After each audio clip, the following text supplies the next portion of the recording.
Alright guys, Lego PC back for another video. I promised I'd do this one. I hit it up on Twitter and actually a lot of people liked it, the idea, so I know I'm mostly into mechs and RBAs and stuff like that, but what I'm going to do is rebuild a Kanger protank. I'm going to bring in my EVOD real quick.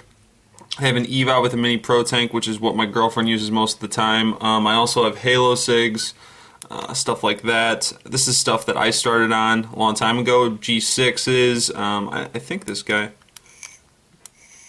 yeah, it's still got some juice in it.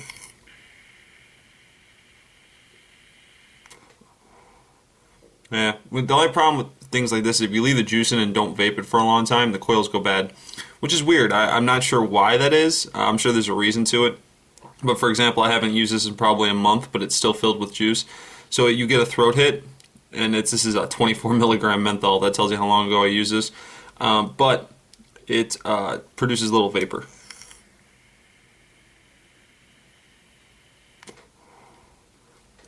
Well, anyways, let me grab the EVOD real quick, and what we're going to do is I'm going to show you the difference between a regular coil and something like this. So, let's dive down. So what I got here is the 2014 Vision Spinner. I picked this up on eBay for about 20 bucks with the charger and everything. Very easy to use. It's got the spin dial on the bottom, which allows you to change the volts. I've got it at 4.8 volts right now because... which I believe this is a 2,000 or 2,600 mAh, so this thing will last quite a while. I got a high volts because the coil I rebuilt in here is a 2.6 because I was using 30 gauge. I'm going to show you, you just saw what the vapor production looks like on a Halo. With a rebuilt coil, single coil, because this is made for dual coils, you're going to see the difference.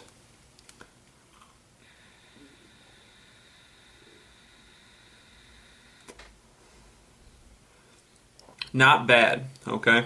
The flavor is much better on a rebuilt coil, Kanger protank coil. Much better flavor, much better vapor.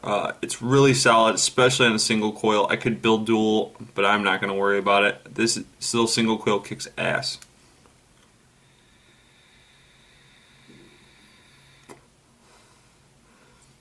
Alright, so let's dive straight into it. So when you take this device apart, which I'll show you afterwards, you get this. This is your coil. I usually buy these in 5 packs. They're usually like $10 to $15 depending on what type of ohms, and now they've kind of gone into the sub-ohm area. I'm not interested in that. This is just for my EVOD right here. I don't know why you'd want a sub-ohm with Kanger, but hey, whatever floats your boat. So you can pull this off by hand, or I use just a pair of pliers real quick. You're going to hold the base and just pull up on that guy. This guy's going to pop off right easy. You're going to see I already rebuilt this one. And it's got a little coil in there with some cotton.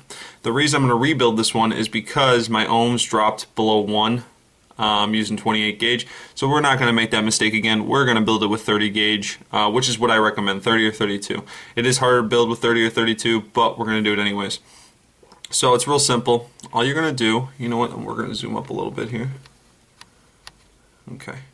We're going to take this little piece right here where the rubber grommet is, and don't lose any of these pieces. They are small, so there's a pin right here, and you're going to take that pin out, okay?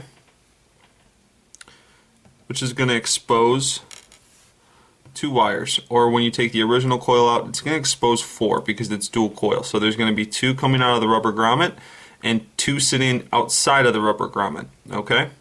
So I'm going to pin those out a little bit so I can get this grommet out easier.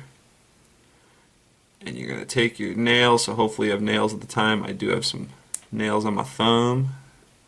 You're just going to pull. Rubber grommet's going to come off. There's your rubber grommet piece. Don't lose that. So now that all there is a coil with some cotton inside this little head right here. We're going to grab some tweezers, pliers, whatever you want, and it's going to come right out. And there's our coil. Okay? Toss it aside, and that's all there is to it. You can see now it's completely empty. Very simple, not a pain in the ass whatsoever. Throw this away. What we're going to do is grab some 30 gauge. Let's back out here a little bit. We got some 30 gauge here, so I'm going to wrap a little bit. And we're going to go for just 7 or 8 wraps here on a 2mm bit. Because with 30 gauge, 7 or 8 wraps is probably going to give us around a 2.0 resistance, 1.8, somewhere around there. And that's what we're looking for on one of these Kanger Pro tanks. Okay, so we've got our piece right here. Springy as shit. This is why I never use 30 gauge. But for a Kanger Pro tank or something like that around those lines, it works out great. So we'll take our little screwdriver.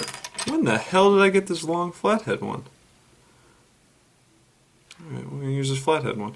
Alright, so this is how I build my coils. I take it flat like this, and the first wrap doesn't count because I'm going to unwind it afterwards. So 1, 2, 3, 4, 5, 6, and 7. So we're going to go, you know what, we'll do 8. Just to be safe, we'll know it works on the EVOD, no problems. Alright, so there's 8. 8 little wraps on this screwdriver, okay? What we're going to do is unwind this one, because like I said, it doesn't count. And we're just going to pull these guys, just to make sure they're tight. I like to take some pliers, give them a good pull, make sure they're nice and snug. What you got here is actually a pretty decent micro coil. The first one has a little bit of gap on it, and that does happen a lot with a 30 gauge because it is so springy. But otherwise, it's overall pretty solid and probably 10 times better than whatever Kanger sent you. So this is going to be really easy. So all we're going to do is take this and stick both ends of the Kanthal through. And there's 1 and there's 2. And the coil, just like previously, is going to sit right here. We're going to zoom back in real quick.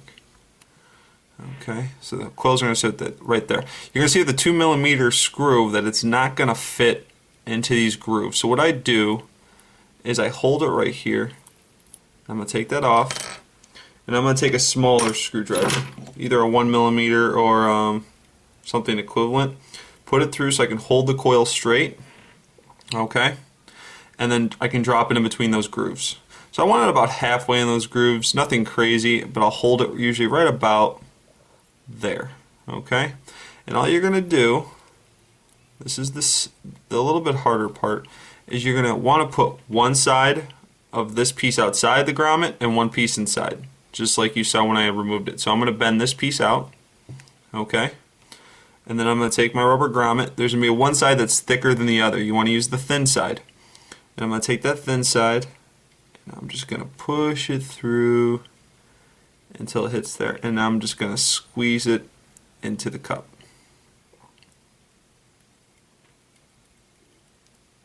Alright, once it's snug in there, done. Okay? You're going to see one's outside the groove and one is inside the groove. Focus. Focus. Alright. Back out a little bit. There we go. Get some focus in there. Okay, so one's outside the groove, one's inside the little washer here. What I'm going to do is throw the pin in now, which just pops in. I'm going to throw this pin in now because then I don't have to worry about the wires going anywhere, and everything's pretty much set in place at that point. Okay, so what we have is a little micro coil in there and the wires protruding at the end. So I'm going to take this out. Now you're going to notice the micro coil is going to get a little janky inside there, and that's going to happen with 30 gauge or 32 gauge. It's just the life of 32 gauge. Okay, still very well looking, very well built, not worried about it, looks great. I'm going to set that aside for right now and grab my nail clippers. You can wiggle these off, but I find that might mess around with the coil a little bit, so I just clip them. Clipped, pretty, can't even tell there's wires there. Okay, take this excess wire and I'm going to throw it in the garbage. Okay, it's not really garbage, it's a plate that's collecting garbage. Okay, so now we need to wick it. So I got this little piece of cotton already saved up. You do not need a lot of cotton for these. Okay, you do not need a lot of cotton at all. So I think the reason this makes a huge difference is when you take the original one apart, you're going to see it's filled with crap. It's got what they call a flavor wick on top of it. It's got a bunch of filament material inside, then another coil which has got another wick on top of it, plus more shit. So I think there's less airflow that gets to the coil because of this. Now, because when I just put one piece through instead of the flavor wicks and everything else, I am allowing that coil to breathe quite a bit more. So I'm just going to take this cotton, and I got to be really gentle because this is a 30 gauge wire, and I don't want to pull on the wire too much. So I'm just going to slowly twist the cotton, and if it's too much you can pull back excess. Not a big deal, benefit of cotton. And there we go. Now it's really important once you've wicked it like that to make sure the coil is not touching any edges of the cup. This is the most common mistake, and what it will do is cause a short. So I'm looking down there and I don't see any metal pieces touching. I think we're good on that. That's the benefit of only using 7 or 8 wraps. If you start getting into the 10, 12, 14 wrap territory, you're not going to be able to fit it in there. As well as if you start trying to make nano coils and putting it in there, you're going to have problems threading it then, because this is already small enough that it's a pain in the ass to thread with the wick. So you got to be careful on that. So all we're going to do is cut it right where the cup is. Okay? There's this little cup ledge right here. That's as far as you want your wick to sit. So I'm going to cut it.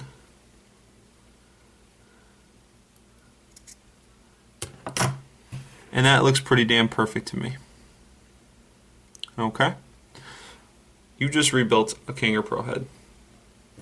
5 minutes, super easy, and it's going to taste 30 times better. Now some people do throw a little piece of cotton on there as a flavor wick and also to prevent some flooding. I have not had any flooding with this guy, so I'm not worried about it.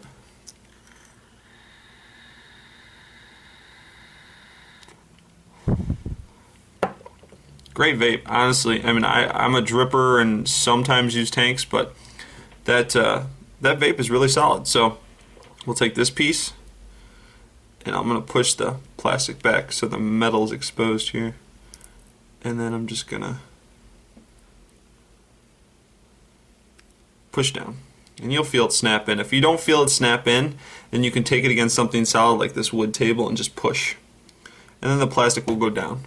And you have a brand new Kanger protank head. So let's reposition the camera. Let's go up top. We'll vape on it. So I'm going to cut out my head a little bit so you guys can get a closer picture of what I'm doing here. Again, here's the EVOD. This is with a 2 ohm coil. So I mean, you want to use ohms calculator. This is about 2.5. So I take 4.8 times 4.8 divided by 2.5. We're running, let's see, I want to say roughly probably about 13 watts. This guy, when you rebuild these heads, can actually take a lot more heat, which is awesome. Sorry, 9.5 watts. That's as much as my spinner's going to put out. Actually, we can try it with a little bit more heat. So what I've got here is a VAMO, which is how we're going to check out what our ohms is, since I don't have a way to calculate the protank head ohms. I wonder if I have something similar. Here we go. Got a hypertank. Hypertank is basically a protank with a glass case on it and holds a shitload more juice. And it has the same size heads. Now I don't use this much anymore because the threading and the O-ring on my protank is shot. So, or on my hypertank I should say. Alright, so that's screwed in. What I'm going to do is take this base. I'll throw a battery in here. I got an E-Fest.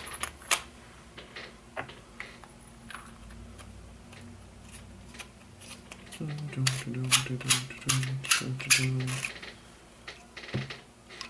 I've only got so much battery left on my camera, so we're going to make this quick. I'm going to turn it on. Okay, and real quick I'm going to show you, we'll see what our ohms came out to. Oh, no, I don't need battery life. 3.9 volts, got it. Alright, 1.8. So, we'll take that. That's not too bad. And that's how you rebuild the heads. Very simple. Again, if you get the issue where it says 9.9, that's because you have metal touching metal. That's the #1 issue I get with the protank heads. Go back down there, make sure everything is good down there. Rip off the top real quick. and just make sure that your coil's not touching anything down there. Very simple, guys. If you have any questions, feel free to message me on YouTube, follow me on Twitter at LakeOPC, like and subscribe, guys. I appreciate it. Till then, LakeOPC. Peace.